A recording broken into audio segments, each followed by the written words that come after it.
Hello. Did you tweet? Did you Put on IG? Instagram. We are going My live. Instagram. My Instagram's on my phone, so can't do it. We got a lot going on today. Let's see here. Big news. Big news is many. We have big newses.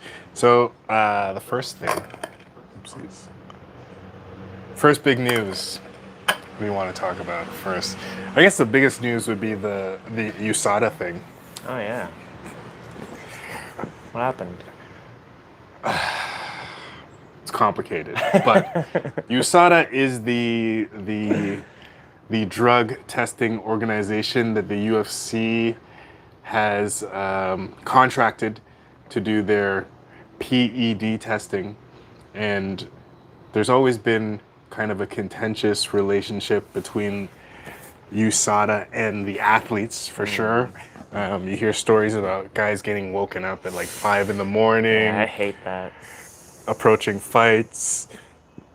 I think that's probably the most egregious thing that they do is waking guys up, Yeah. like heading Like towards close to a fight. fights. Waking them I think up. that's probably the worst thing they Destroying sleep. do. Another thing that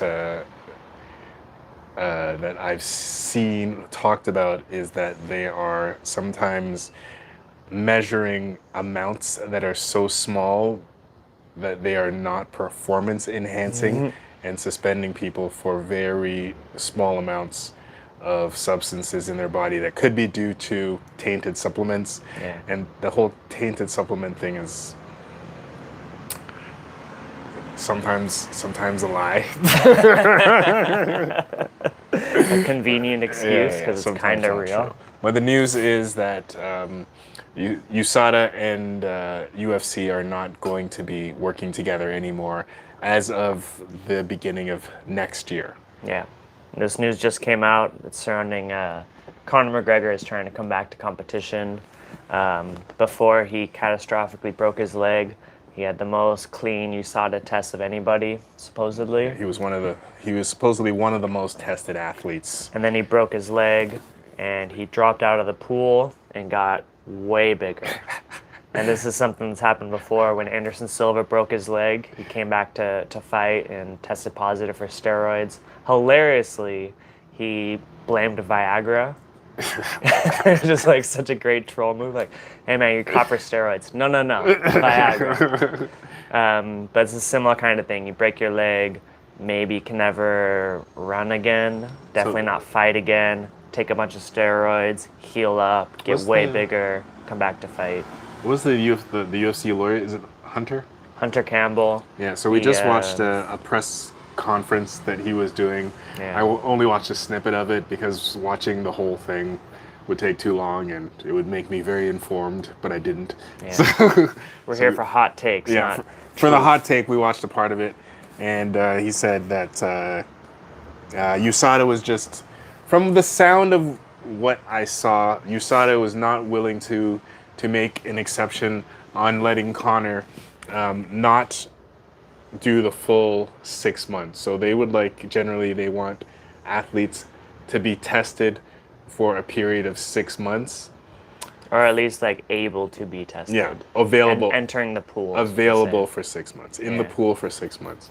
And from the sound of it, they were not making this exception for Conor. There have been exceptions in the past. So Brock Lesnar is a great example of that. At UFC 200, they're trying to make it the best UFC ever. This was many years ago. And everything was just kind of falling apart. They needed a main event. They got in Brock Lesnar, who hadn't fought in many years. They tested him. He tested positive for steroids. They tried to keep it on the hush. He went in there. He beat up Mark Hunt. And understandably, Mark Hunt was very upset about this and filed lawsuits, 2 of them, I believe. And he lost these lawsuits. So it's a dirty sport, it's a dirty game, and them trying to clean it up is a dirty business.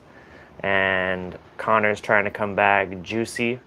And, I have faith that he once entered would act with dignity and not try to cheat the system.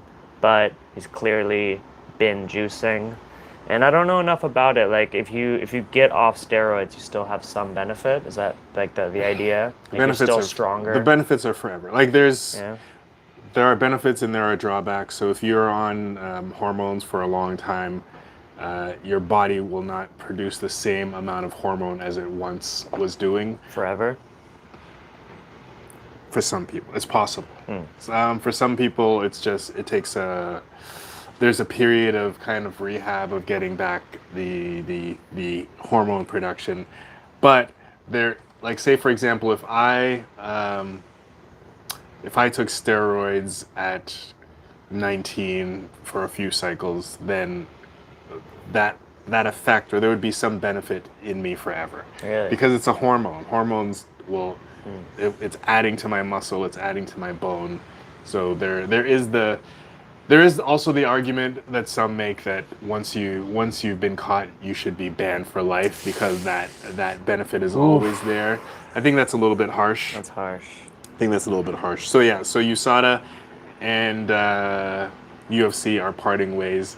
When USADA first came in, I think it was 2015 or 2016. 15. I remember seeing some fighters change, like their shape. Yeah. Their shape changed. A lot of top contenders dropped off. Yeah, like It's true. there was a big turnover once that happened because it's kind of like Johnny Hendricks was champion and then couldn't win a fight. Yeah. That's a classic one. Yeah, basically Olympic level testing. So it's cheatable, but it's not so easy to cheat. You need a lot of money, and you need to be very sophisticated to be cheating. A system like USADA they're always playing catch up. So it's a higher level game. But yeah, so it's interesting to see what's going to happen with the UFC and whether the look and the standings of athletes are going to be changing. Yes. Yeah, I already saw on Instagram there's hormone replacement companies already sponsoring fighters. Saw Cowboy. He did a quick shout out. Hey, steroids are legal now. Boys. Craig Jones. I think they're sponsored by the same company. Yeah. So that's probably not how things will go. They'll probably hire a different company, outsource to different companies. There are other ones who do this. But the joke at the moment is steroids are legal. Go full force. Yes, I like probably not how it's gonna be. Yes, I like the narrative that they're going to just bring all steroids back, but I don't think that's going to happen. I think bring back steroids. Bring back fighters can have sponsors on the shorts. I miss the sponsors. Wild West. I miss the sponsors on the shorts. The sponsorship just moved to the mats. I like the colorful shorts. So you liked it when the fighters can make $100,000 extra dollars. Yeah, I liked it. Yeah, it's a good idea. I think it's good. Outside of that, I mean, we talked about steroids last week.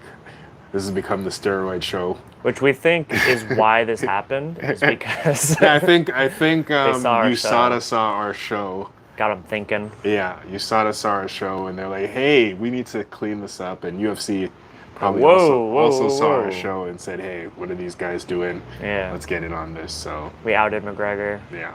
Sorry, McGregor. Yeah. We did talk about McGregor last. Yeah. It's kind of all we talked about. Coincidence? I don't know. You don't believe in coincidences, right? No. So. Two things happening unrelated. Coinciding? No. Cause and effect. So that's that. I don't know. The USADA thing, very interesting. Very interesting. I love it. It's juicy. It's juicy.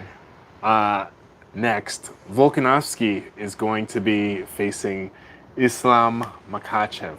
Originally, Charles Oliveira was going to be fighting Islam Mackachev. We were looking forward to this fight. I love this match because these guys, Islam and Oliveira, both high-level grapplers, probably two of the highest-level grapplers in that division. Yeah. Their last fight ended in an arm triangle choke. We did a video about that. Just like perfect technique. Islam has had a few arm triangle, Von Flue style chokes. It just shows that he's really strong. He can get his arms wrapped around, and he has a killer squeeze. So I was looking forward to the match between Really looking forward to another match between Islam and Charles, but Charles We all love Charles. cut his eye. Yeah, real bad. He got a cut above his eye, and he was not able to make the fight. So Volkanovski, who fought Islam before, Volkanovski actually surprised us with his competence in grappling. Yeah, he's incredible. Volkanovski's the champ at 145, Islam at 155. Big size discrepancy. And in their fight, it didn't really appear to be that much of a factor. Volkanovski took it to him. I was under the impression that Volkanovski won that fight, but it was close. I thought It was Islam close. won. It was a close fight. It was close. I thought it was. So in my Surprisingly opinion, close. yeah, I think that is, in my opinion. Can I give my opinion? Yeah, it's an opinion show. In my opinion, the reason why people think that Volkanovski won was because they thought he was gonna get crushed. Yeah. And like when you do a little bit, it was like a moral victory that I think everybody was like, hey, that was he did pretty good. So I think Better than expected. Yeah. So I think he won. Which Yeah. that's not how it goes. If these, It was very emotional. I believe if these were two completely unknown fighters, it would still have been a close fight, but judged fairly, I believe Mackachev won that. But And the judges agreed. He did Yes. officially win the fight. yeah, he did officially win the fight. So, but after that there was, I got into a lot of conversations with people just, man, I won't say a lot, Oh, yeah. maybe two. Feels like a lot. Yeah. Volkanovski did really well. Yeah. Volkanovski did Amazing. really well. I think for me the problem is he has like a face that I don't like. Volkanovski? Yeah, maybe he's like, I think it's the bald head and the beard. It's that kind of that mean look where you have this mean looking guy and you find out that he's a sweetheart. But when you first see him, when he wants to walks into cook. the room, you're like, who's this guy? Like, yeah, I don't like him. He has one of those faces. But he is so good at everything. Yeah. He's good at everything. The fight is on short notice. That could be a factor. I mean, do you think not having months of preparation with Craig Jones, do you think that's going to be a factor? Could be. I mean, word on the street is Volkanovski's always in shape, always training. So can he go 5 rounds like that quick? Probably. I don't know. He hasn't been in training camp with Craig Jones, but they've done a lot of work in the past. And I know as soon as the fight got announced, Craig Jones hopped on a flight to Australia. He's there now For a refresher. for a refresher. You know, I don't know. It's hard to tell how important these things are. You know, especially with someone as high level as Volkanovski. Maybe he could just wake up and go to that fight, and maybe he needs 8-week training camp. And we'll see. You know, now because he has a lot of excuses on his side. He's undersized, short notice, and he's in enemy territory this time. They're in Abu Dhabi, part of the Muslim world. Islam Mackachev, his name is Islam, so he has a lot of support in that part of the world. He's a superstar. He might have judges on his side, do you think? Judges on his side, probably. Yeah. I don't know where Islam lives, but maybe the travel's different. You know, jet lag's always a factor. Especially Volkanovski coming from Australia. Is that literally the other side of the world? Like that's kind of the hardest travel, maybe. So there's a lot of factors going into this, and we're all just very excited. This is just a very fun event. And the other match that we were really excited for was Paulo Costa against Khamzat Chimaev. Khamzat hasn't fought in a long time, but it's always one of the most exciting factors. Paulo Costa got staph infection, and he had surgery, and was like, no, I can still fight. And the UFC was like, no, dude, can't have surgery and then come into a fight. And the UFC, they actually called me to be his replacement, but I'm also injured. As you guys can see, I have a very big, serious cut on my finger, and so I can't do it. But they called up former champion Kamaru Usman, and he will fight Khamzat Chimaev. And we're really big fans of Kamaru, but we're really worried about him in this fight because his last fight he didn't really look like the superhero we know him to be.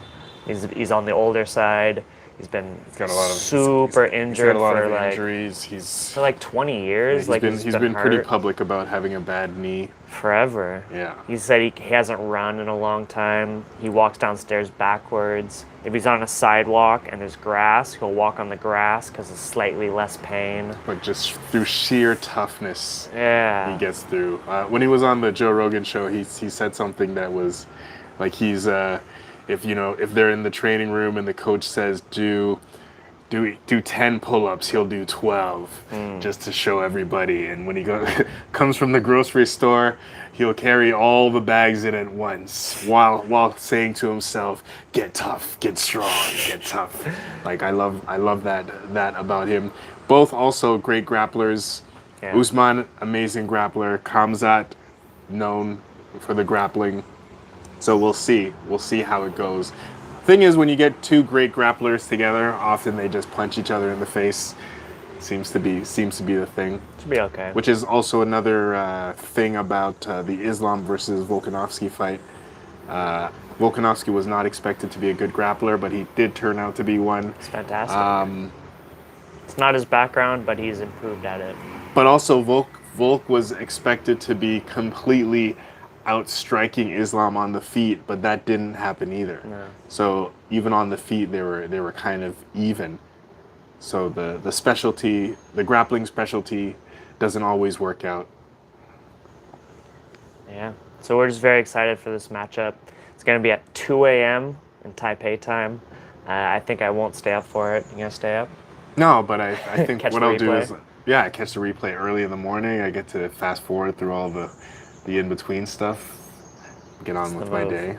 That's what I love to do. And we just hope Kamaru's okay. I hope he survives this match, because there's a strong possibility he does not. This might be the last time we see him, especially if it's devastating. Yes. Khamzat's not a compassionate man, and he would really revel the opportunity to absolutely destroy old man Kamaru. And there's always a time in fighters' lives when they should have stopped fighting and they don't. And we don't know if that's where Chimaev is, but he's not too far away, you know.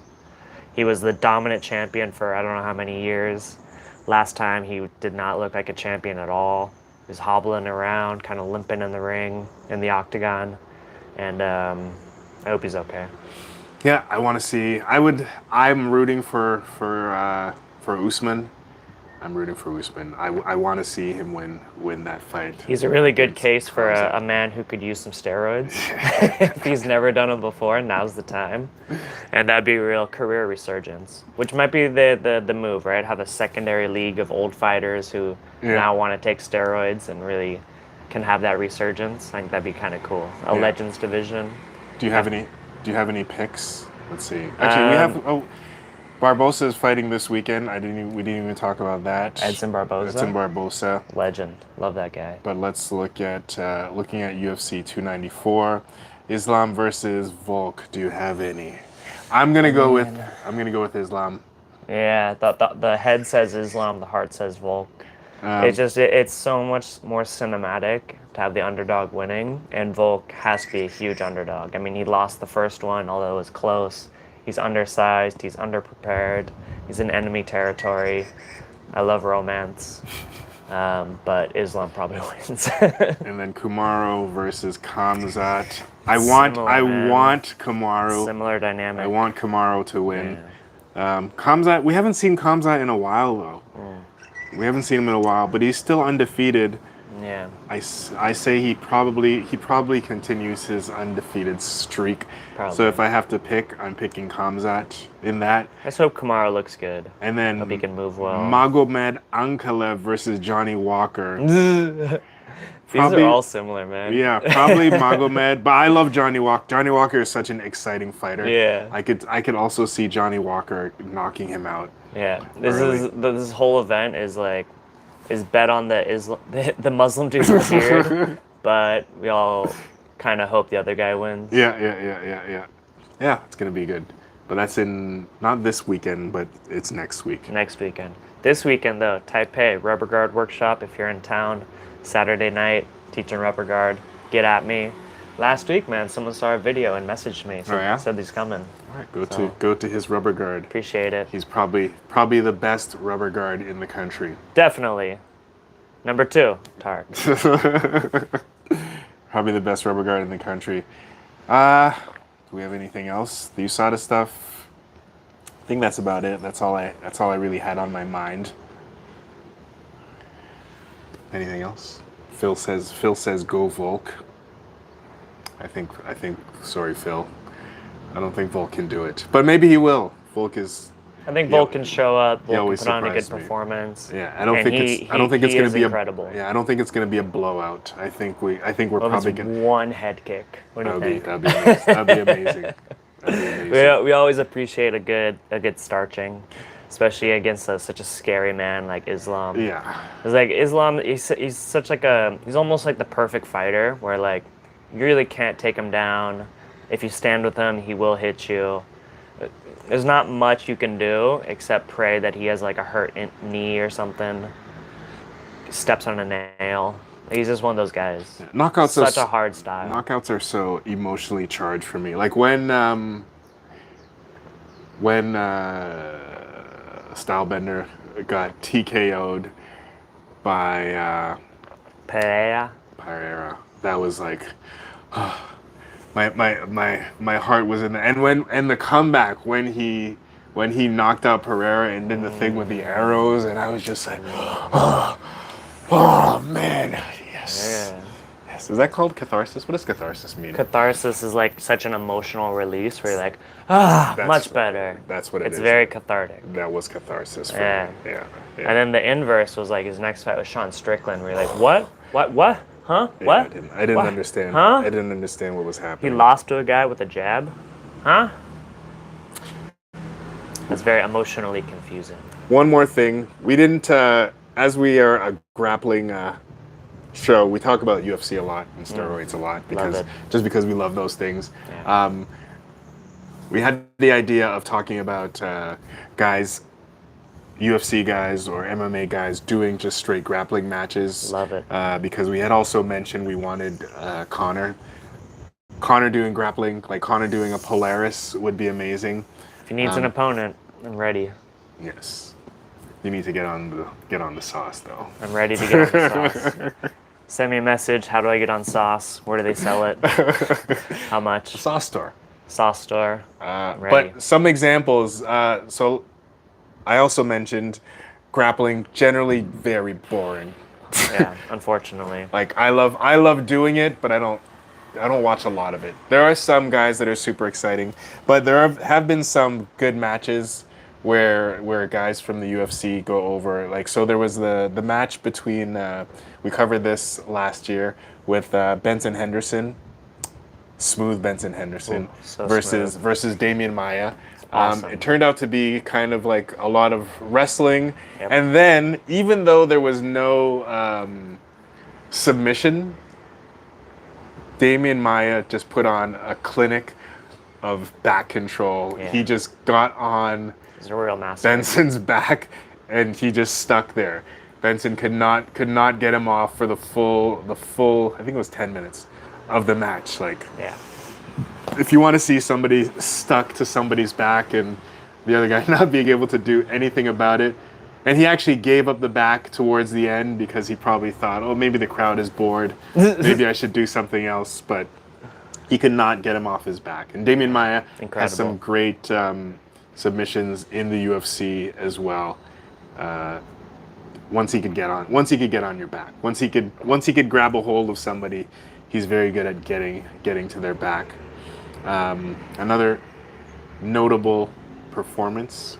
What do you think? Another good UFC guy grappling performance. An underrated one, a lot of people forget. Meta Morris used to be the premier professional jiu-jitsu event, and at the time they had Rory McDonald, who at the time was like the legit welterweight title contender. He was right up there. Fought for it a couple times. He was one of my all-time favorites. Yeah. And he went in there, stepped on the mats against JT Torres, who's ADCC champion, and went toe-to-toe. They had a great match. Rory McDonald famously said he didn't do any preparation. He didn't research JT Torres. Is this guy any good? He just stepped in there and went to war. Yeah. And it was really It was really incredible to see. And I think a lot of these UFC guys could step in there and have great matches. Sugar Sean actually had a match. I don't know what the event was. It wasn't exactly quintet, but it was something like that, like a team style event. And he went out there and had a great performance. Recently, Aljamain Sterling and Polaris. Kind of a boring match, but he stepped in there and gave it a good shot. It turned into a wrestling match. Yeah, sometimes wrestling without takedowns is tough. They can be boring. That's the problem. That's the problem with jiu-jitsu is it's really boring. Yeah. But thanks for watching us. After this, we'll roll. I hope you find it cool. It'll be some. Try to put on a show. Some might find it boring. Not my matches. Josh Barnett versus Dean Lister. That was a great one because he did that.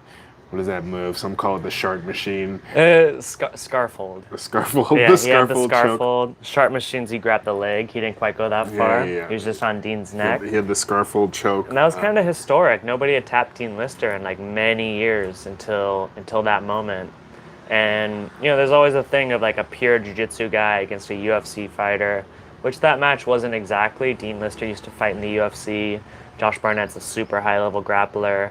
But who also kind fights of in the UFC. It's kind of billed as UFC versus jiu-jitsu, and the UFC guy came in and tapped an untappable man. Yeah, which was incredible. Josh Barnett, big on catch wrestling. Yeah. He's carrying the flag of catch wrestling, which is just another form of submission grappling. Yeah, no gi grappling. Yeah. Are there any other notables? Brendan Schaub had a terrible match in Metamoris versus many years Cyborg, ago, where he just kind of stalled out. Yeah, he stalled and ran. Which is very relatable. Ends up being in a draw. Yeah. Cyborg's a very dangerous guy. Yeah, he has a crazy guard. He didn't want to get in his guard. And but these are matches that you should watch. Except the Brendan Schaub one. Don't watch that one. I think you should watch it if you want to hate Brendan Schaub. If you want to. Not that I hate him. Not that I hate him, but very easy to hate that guy. Yeah. Very easy. Makes it very easy. I don't hate him. I think he's a funny guy in conversation. I think he's pretty funny in conversation. But yeah, that match was like, what's going on here? Yeah. Kind of. I guess he was kind of afraid to lose, which makes sense for a super competitive person. Yeah. That doesn't want to just play the game. Sometimes I just play the game knowing that I'll probably lose. I every single time I play the game of jiu-jitsu, I think I'm gonna lose. I accept defeat, step into the fire, and put on a good show. Yeah. So you guys should give me money. Just pay me for it. Cool. What time we got? All right. Yeah. What time we at? We're at 11:36. 11:36. Okay. Should we roll? Feel good? Feel good. We roll. Okay. Take off this. I'll try to keep an eye on the chat. Last time somebody was like, "Hey, you're not reading the chat, man." Oh yeah.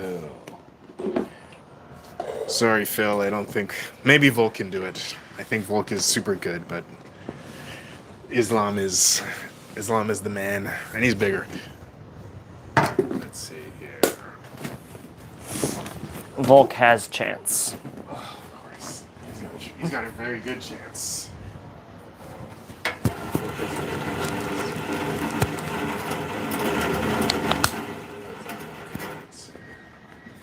Oh, it's super delayed. Yeah. Do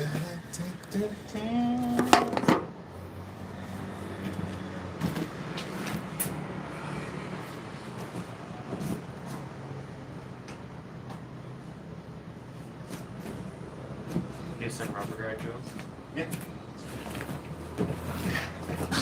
Gonna start out sneak peek a rubber guard workshop. These are some drills that we'll be going over tomorrow. Taipei, October 14th. Get at me if you want to come.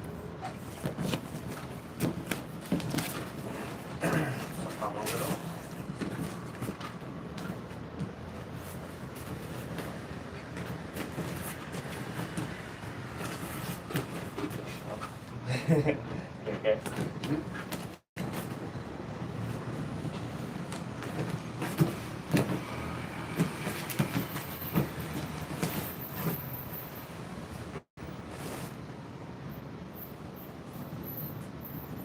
this thing's so huge. The forearm. Yeah, it is. Yeah. Surprised I haven't seen anyone else do it.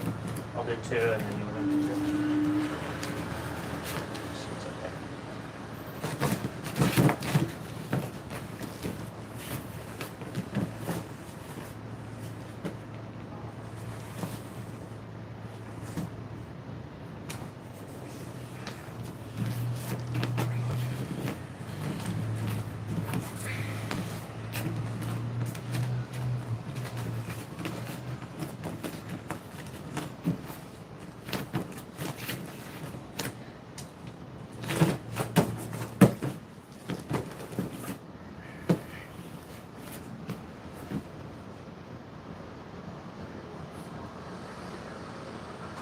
Forearm here.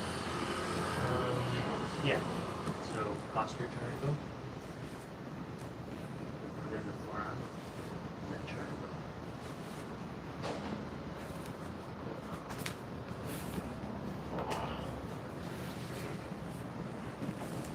It's forearm with the palm facing you.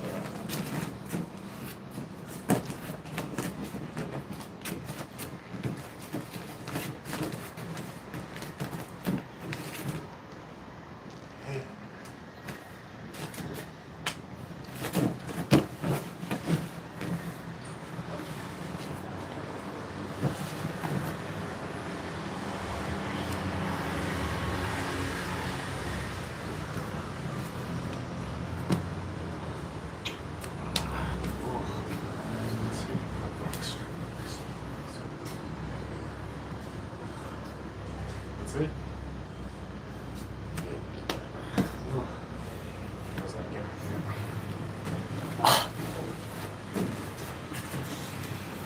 One more round and then we'll.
Oh.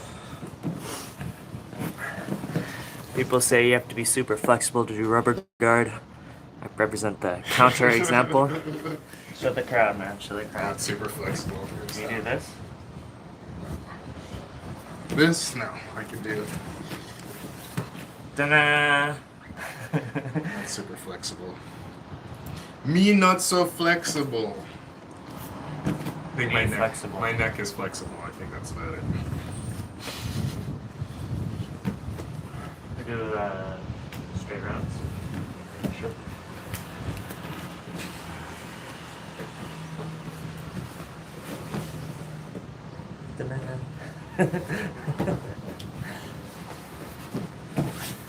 Say not everybody passes like that. That's what you would tell me.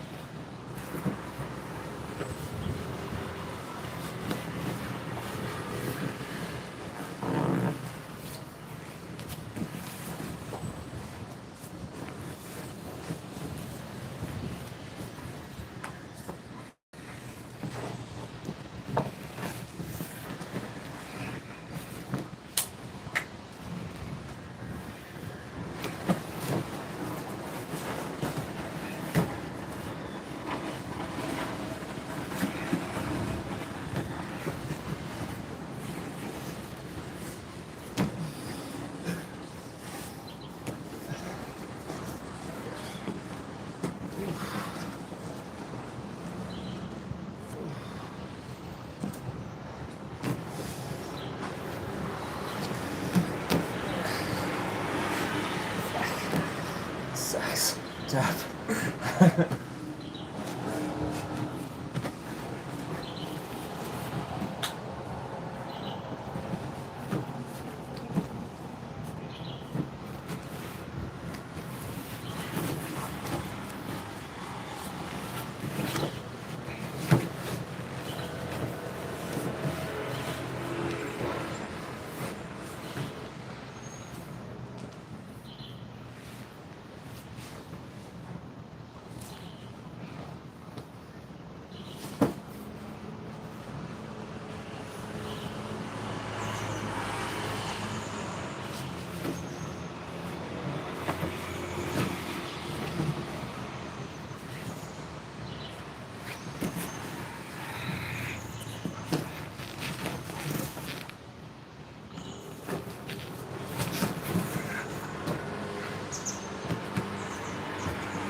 Let's go one more. Yeah. Okay. Time flies. Last one. Place your bets now. Who's gonna win? Thanks,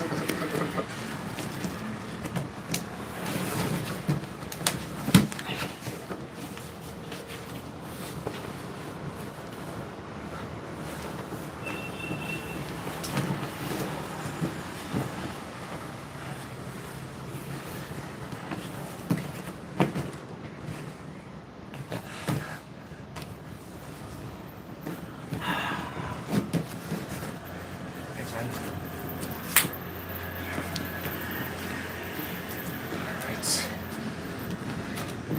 Taipei BJJ, Marshall Stamper, Tahric Finn, Backpack Director.